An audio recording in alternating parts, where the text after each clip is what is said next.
This session, I want us to talk about something that is absolutely fundamental to leadership, and that is the subject of influence. Leadership ultimately is influence. The very essence of leadership is our ability to influence others. Because without influence, you cannot lead. Now, you may think you are a leader, but that doesn't mean you're a leader, right? Would we agree on that? You can think that you're a leader, but if you are not actually influencing others, then you are not a leader. He who thinks he leads and has no one following him is only taking a walk, okay? If you think you're leading but no one's following, you are not, in fact, leading. And so leadership is ultimately about influence. Now, we have to say this, that is generally true, and people can misuse that in bad ways, right? I mean, you can cultivate influence for selfish reasons. You can influence people for bad purposes and causes. We understand that. But that does not change the fact that ultimately the very essence of leadership is influence. And so what I want us to talk about today is how we can be godly leaders in a way that we positively influence those around us. All right, that'll be our focus for the next few minutes. The first thing I want to discuss, number one, fundamental facts about influence. I want us to think about some fundamental facts about influence. Three things, three fundamental facts. The first fact about influence is that everyone influences someone. All right, everyone influences someone. You and I and everyone we know has influence. Sociologists tell us that even the most introverted person will, in their lifetime, affect at least 10,000 people. Influence in some way, sometimes a very minimal way, sometimes a much larger way, but everyone has influence on those around them. And you know, we even arrive in this world with influence. Now, you don't remember when you were born, but if you have children like I do, you remember the kind of influence that person had even when they arrived. And even at 2 a.m., when they're hungry and they want food, they have influence, right? So literally, we come into this world with influence, and we always have it. And I say that because there are those who think, well, I'm not nobody. I don't have influence. Well, that isn't true. That is not true, because all of us have influence. There's a second fundamental fact about influence that we need to remember, and it's this. We never know who or how much we influence. We never know who or how much we influence.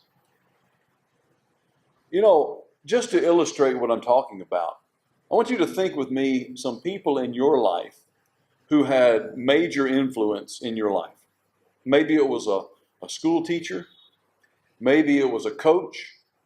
Maybe it was a friend from your childhood. You just think about somebody who had major influence in your life. Now, let me ask you this. Are they aware of that? Are they aware? I can think in my life of some, and I can tell you, they didn't know it. They didn't know that 30 years later I still remembered that Bible class that she taught.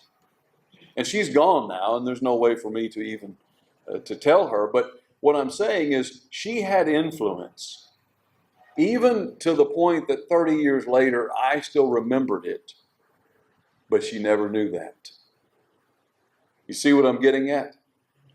And if it's true of others in our life, isn't it also true that we can be that person for someone else?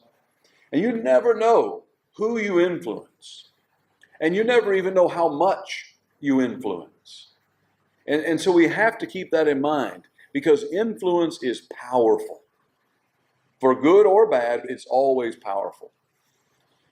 I have to tell you a story that just reminded me of this fact.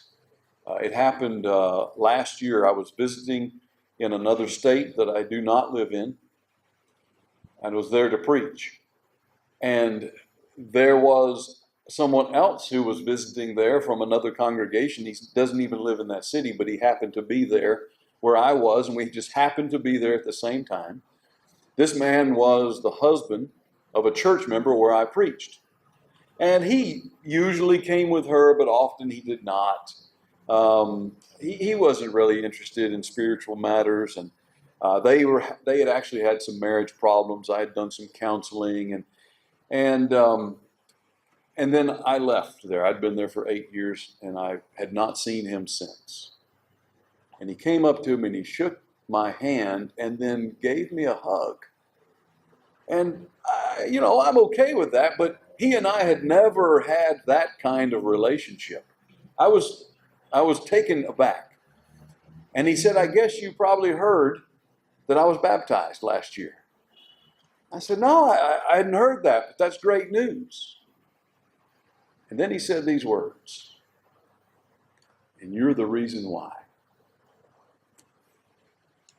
I had no idea. It's part of his personality, but I wasn't sure he even liked me. Okay? That's what I'm saying. It was that much of a surprise to me that I had any influence in him, but he will tell you that I was the major reason why he finally came to obedience. And I'm telling you, nobody was more surprised than me. I had no idea. Man, what I'm telling you is you are influencing people you're not even aware of at the moment, and you're not even aware yet of the depth of the influence you have, and you may never be aware of it. But you can trust that you influence people in ways you don't even know. You influence people you aren't even aware is listening and watching and being influenced by you. Now, that can be positive or that can be negative, depending on our actions and our words in our life. So remember that. You have influence, and you're influencing people in ways you're not even aware of. And number 3, a third fundamental fact about influence. Influence is a skill that can be developed and improved. Influence is a skill.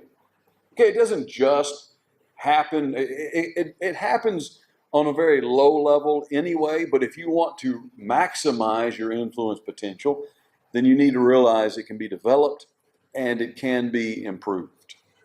And that's one of the reasons we're here today, because we have this influence. And in a way, that's an opportunity for us to use it in the best way possible as we serve God. If we were talking in a secular setting, the fact is still the same.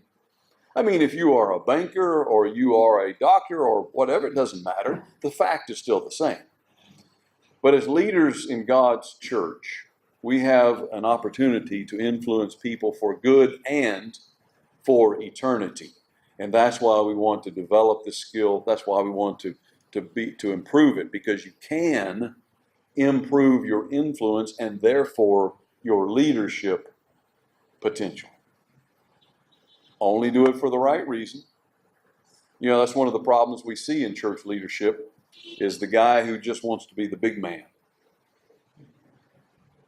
Have you ever noticed that in the church on this island?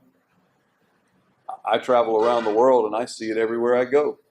He wants to be the big man. And so he's trying to put himself in a leadership position. Well, God knows his motive. I don't. God does. I can only judge by what it appears to be. What I'm saying to us is we need to make sure that our motives are right and that we're only trying to help people We're not manipulating, we're motivating. There's a big difference between manipulation and motivation.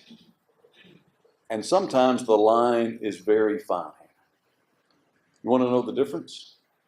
This is what I think the difference between manipulation and motivation is.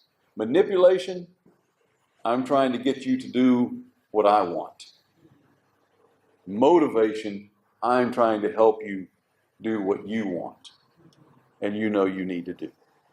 And so we need to make sure we have maximized our influence and developed it, but always and only for the right reasons. All right, so those are three fundamental facts about influence.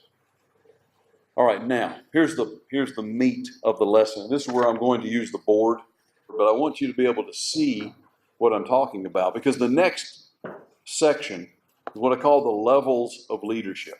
The levels of leadership. And there are 5. And one builds on the other, as you're going to be able to see when we put it on the board. All right, so let's just imagine that we have some stairs.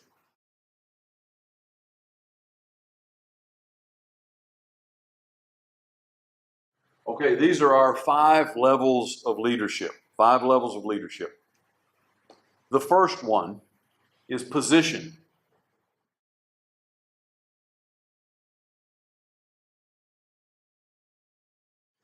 Position. This is the basic entry level of leadership. What we mean by this is, in this level, it is your position that gives you the authority. Your position. You are the preacher. You are the teacher. You are the father. You are the husband. Whatever it would be. In this level of leadership, it is your position, your title, whatever we want to, however you want to call it, that gives you the authority that you have.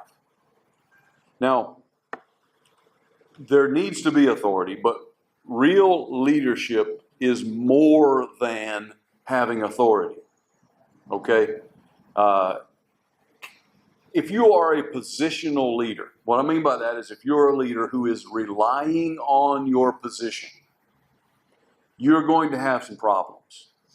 You're going to have some problems making positive influence. You're going to have problems with respect. You're going to have problems in a number of ways. For example, if you are a positional leader, your security is based on your title, not your talent. Okay, this is the guy who says, well, you do it because I'm the boss. What's he doing? He's relying on his title. And yes, there are times, it's all that matters is I am the boss, I am the father, whatever. You need to do it. How many times have we told our children? Because I said so. They say, why? Because I said so. What am I saying? I'm saying I'm your father, you're the child, okay? The problem for us is that when you are in a leadership position in an organization made only of volunteers, they don't have to do anything you say, right? If you're the boss, they have to do it, or else they get fired. If you're the child, you have to do it because if you don't, you'll be punished. If you are in the military and there you have men under you, they must do it or else. The problem with relying on title and not talent for us is that people will not follow a positional leader past his stated authority. I want you to remember that. People will not follow a positional leader past his stated authority. And that's why positional leaders have difficulty working with volunteers, because there's no leverage. I can't fire you. I cannot punish you. I cannot whatever. So yes, there is something to be said for authority, and the position is good, but if you are a leader who is simply relying on your position, your title, instead of something more meaningful, you're never going to be successful, especially in the church. Especially in the church. And how many times have we seen that happen, though? I'm the preacher. Therefore. And you know what people do? They usually just leave. Right? They're not worried about being fired. They're not worried about being punished. They're just going to leave. Because we have relied on our position and not our talent. All right, so level number 1 is position. Level number 2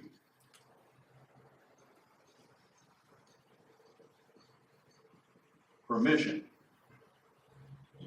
Level number 2 is permission. By the way, these 5 levels come from John Maxwell. I want to make sure I give him credit for these. Permission. Fred Smith, who started FedEx, he says leadership is getting people to work for you when they are not obligated. You think about that. Here's a man who's the CEO of a multinational corporation, and he says the key to leadership is not can I fire you, because he certainly can, but how can we get people to work with us and for us when they're not obligated to do it? Now, it doesn't take you and I much to immediately think how that affects our leadership in the church. How can we get people to get on board, to be involved, to have vision, to follow a plan when they are not obligated to do it? This is crucial for church leaders because everyone in the Lord's army is a volunteer. No one has been drafted into service. And that is the most challenging leadership position there is. Because you don't have the leverage of a job or punishment or something like that. So on this level, you know what makes the difference? Relationships.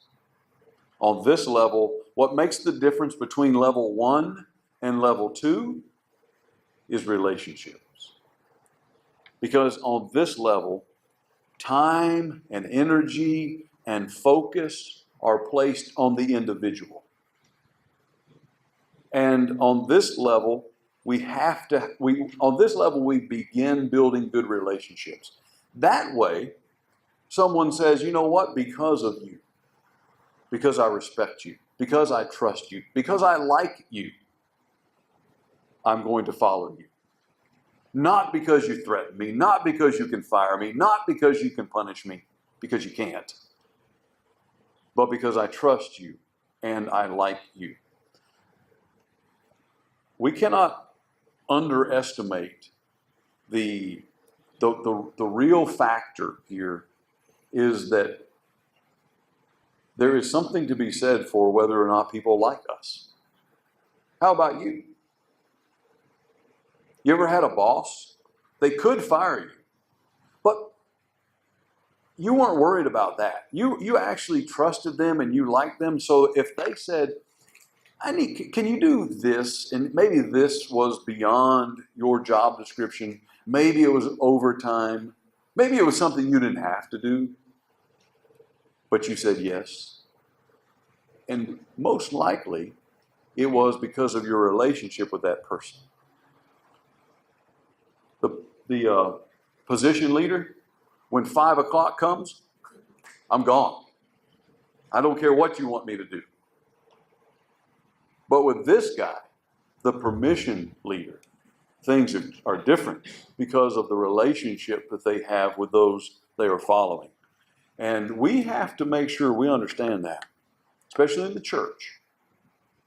You think about the qualities that Christians ought to have: kind, loving, speak the truth in love, caring, compassionate, forgiving. Those are the qualities that endear us to other people. And we ought to have them anyway. Then add to that, you think about the qualifications for elders in the church. Every one of those ensure that he has credibility. Every one of them ensure that he has credibility. And so those have to be kept in mind as well. Why does he have to be credible? Because people will not follow him if he isn't. And so, remember that ultimately this is about relationships. And if we haven't taken the time to develop those, then we're never going to have the level of influence that we would like to have, and that those who are following need us to have as well. Does this make sense? All right. So we have to take time, especially in a church setting, to place value on the individual. Nurture that relationship. You're the same way, right? You're the same way. You don't follow people you don't like. You don't follow people you don't trust. You don't follow people who are not credible. So we need to be that person. And that's when people begin to give us permission to lead. If you're not influencing, if people are not following, you're not leading. All right, level number 3.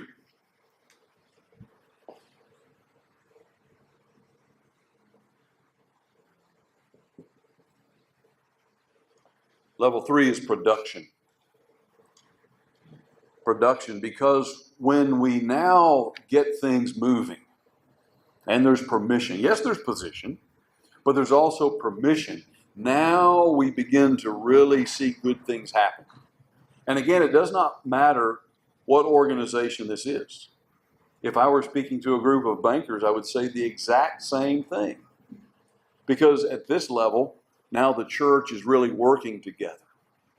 Or the family is closer than ever. Or the business is now more profitable than ever. Problems are solved with less effort. There's fewer problems. And when there are, they are solved with less effort at this level because everyone is on board. They have granted permission to the leader to take that position, and they are willingly on board and following. People have come together for a common purpose. And so you see now production. Hey, you think about the opposite. Maybe you've seen this in the church setting where there's some leader, but there's no permission. He tries to strong arm everyone, and there's not really any respect, maybe not even any trust. And no matter what he says, you can tell not everyone people are not on board. There's resistance, there's strain. There's not much production either. And so this is why we say this is level 3, because at this level, good things begin to happen. But it begins with the permission. All right, number 4, fourth level of leadership.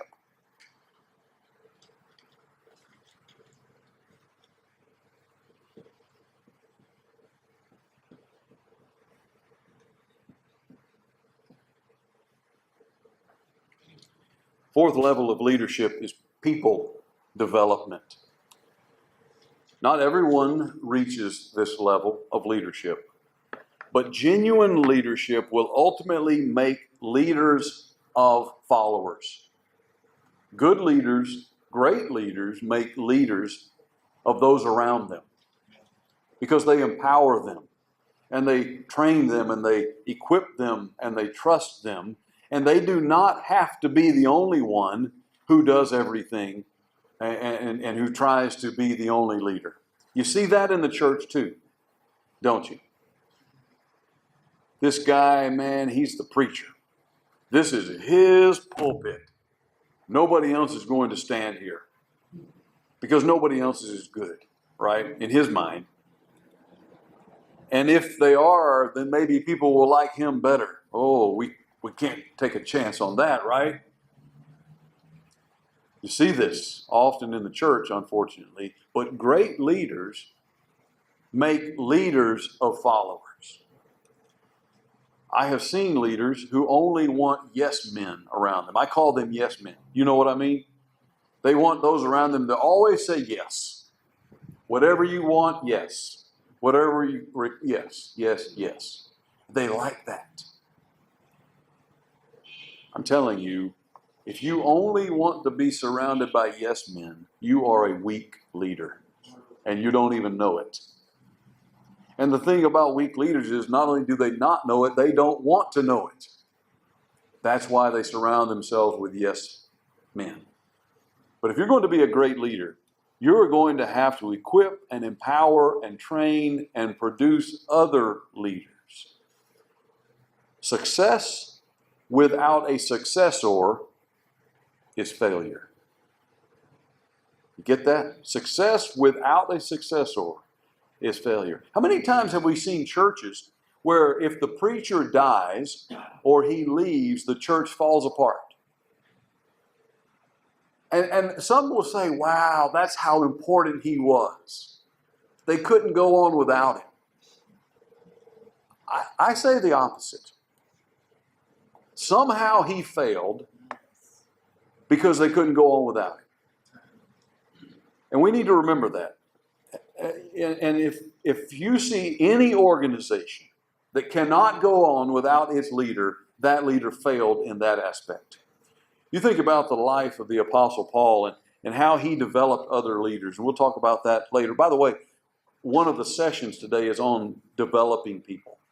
We're going to spend much more time on this topic because it is that important.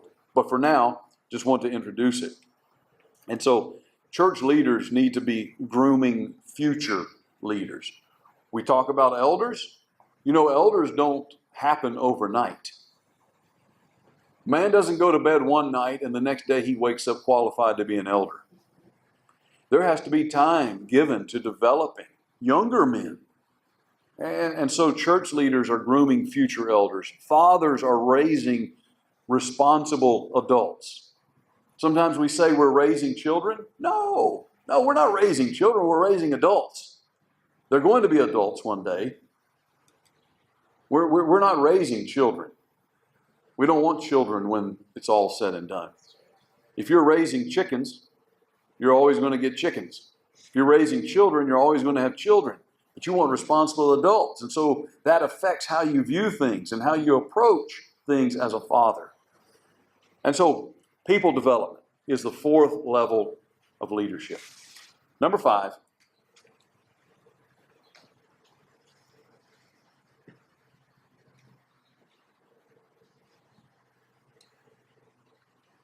Personhood.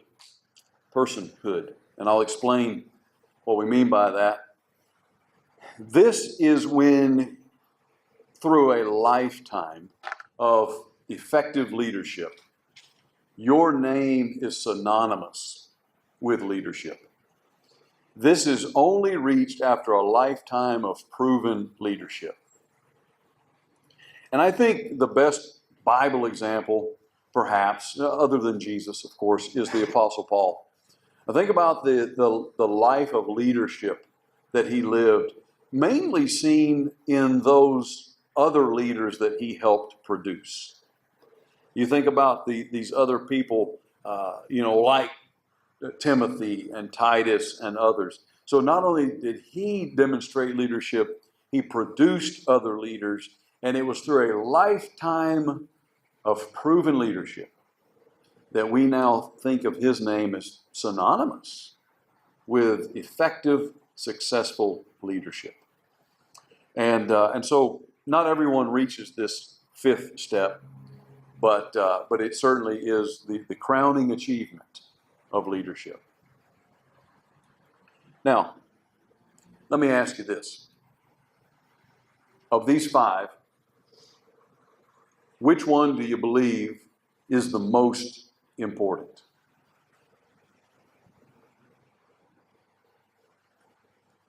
Yes. Number 1? All right. You think 5 is the most important? Yes. You think number 2 is the most important? You think 5? All 5. Oh, all 5. Well, yes, all 5 are important. Yes, I would agree. Which one is the most important? It seems we have a variety of answers. Someone else says number 2? Yes. I said 1. You said 1. All right. Okay, anyone else? You had your hand up. You said number 2. In the back? 4, okay. All right, so we have a variety of answers. No one said 3, but I think you're saying 3. Okay, there we go. So now we have all 5 represented in the voting. I know all of them are important. I'm going to tell you what I believe is the most important. And it's number 2. Because if you don't establish those relationships, you don't go any farther. Yes, number 1 is important, but if you don't establish that, you go no farther. You stay on number 1. And how many church leaders have we seen who stay at number 1 all of their life? I'm the preacher. Or for those churches who have elders, I'm the elder. I've known elders whose personal skills were so undeveloped, people would not follow them beyond any stated authority. They respected the role. They understood what the Bible said about it, but they wouldn't follow that man any other way. He's going to be limited. He's going to be limited. And you're not going to have production and people development, and you're not going to be known for being an effective leader who trains other leaders unless you first work on those relationships, which give you the permission then to go on from there. By the way, guess which step is the one most people try to skip? Number 2. They want to say, look, I'm the whatever, let's have production. Right? They want to, sometimes when we go up steps, we take 2 at a time to save time. On this, you can't save time. You can't take 2 steps at a time. And unless you work on those relationships, the husband, okay, husbands, you can say to your wife, because I'm the husband. Yeah. How far is that going? Not very far. Is it true? Sure, it's true. And does that mean she doesn't believe in the authority of the husband in the home? No. It means you're just relying on your position and not on your relationship. And you can't have successful leadership until you also have permission. So, as we think about these levels of leadership, the higher you go, the longer it takes. The higher you go, the longer it takes. We want to rush. We want to just go immediately to the top, but it doesn't work that way in reality. The longer you go, the higher you go, the longer it takes. The higher you go, the higher the level of commitment as well. It doesn't take much commitment to be a positional leader. Just tell people who you are, and that's all it takes. But if you're going to do more and do better, it will take more commitment. The higher you go, also, the easier it is to lead. You need to remember that. The higher you go, looking at this chart, the easier it is to lead. Once you have permission, now people aren't resisting. There isn't the strain. And then once there's production, you have momentum. And then you're developing other leaders, so you don't have to do it all. Then you can get other people involved. And a lot of leaders have a problem doing that. Have a hard time delegating. Do you think about the apostles? Acts chapter 6, those Greeks came to the apostles and said, "You're overlooking our widows. You got to do something about it." What did they say? They said, "Well, we can't stop preaching and start serving meals, but we're going to put you in charge." What great wisdom. So the problem was taken care of, and the apostles still kept their priority. So the higher you go, the easier it is to lead, and the higher you go, the greater the growth. And every step is important because the next one rests on it. Okay? All right, those are the levels of leadership as we think about influence. And one of the things I think we forget about is that there are many levels, not levels in this way. Let me say it this way. There are many different ways in which we lead. And we tend to think of leadership only as that one guy at the top of an organization. When the reality is all of us are, because of our influence, and leadership is influence, all of us are leading in different ways. And even some of the youngest among us, don't we want our young people to be leaders? We want them to say no to this temptation or whatever, or to resist peer pressure and to positively influence their friends. Isn't that leadership? Sure, it's leadership. And when that woman is teaching that class of children, isn't she leading? Yeah, she's in a leadership role. So the answer to the question, I think, is anytime we have influence, we're leading. Again, that can be positive or negative depending on our influence. But we need to stop thinking that there's only one kind of leader, and it's the guy at the top, because that's just not true. And we need all, and I'm going to put it back into a church setting, because today that's our main focus. We need to have everyone in the congregation realizing they too lead. They also lead. And you can even negatively influence in the church. Isn't there negative influence among some of us? I heard about a young man who had gone astray. He was a teenager. Done some things and gotten into some trouble and gone away and had straightened his life back out. And the preacher said about this young man, said, we're really proud of him. He's turned his life back around. He just got in with the wrong crowd at church. Think about that. There were other young people in that same congregation who were influencing him in a negative way. He got in the wrong crowd at church. Yeah. So we need to be aware, and we also need to make sure others are aware that we all have influence. And because of our influence, yes, we are able to lead. You're leading, maybe you're only leading one person, but that's leadership. Influence allows us to lead, and you can't lead without it. But when we have influence, then we can lead, even if it's just one person. And again, there are many ways in which we lead, not just from the top, not just from the front. All of these principles are true regardless of the format or the setting of leadership, and also regardless of the intention. Would you say that Hitler was a great leader? He was. And you look at this. He had position. Yes, he was the whatever they called it, prime minister or chancellor or something. But he somehow was able to influence, and it's hard for us to imagine, but he was able to influence enough people to his way of thinking that they followed. There's the permission. And then all the way through. So, and we're still talking, you talk about personhood, we're still talking about him today. Not in a good way, but nevertheless, the principles are still the same. And the only thing we're going to be able to do, the only way you combat error is with truth. And so we have to be teaching and preaching the truth in love. That's another thing. Sometimes those of us who love the truth the most don't do it in the most loving way. And it makes it unappealing to the person who is undecided. Do you follow what I'm saying?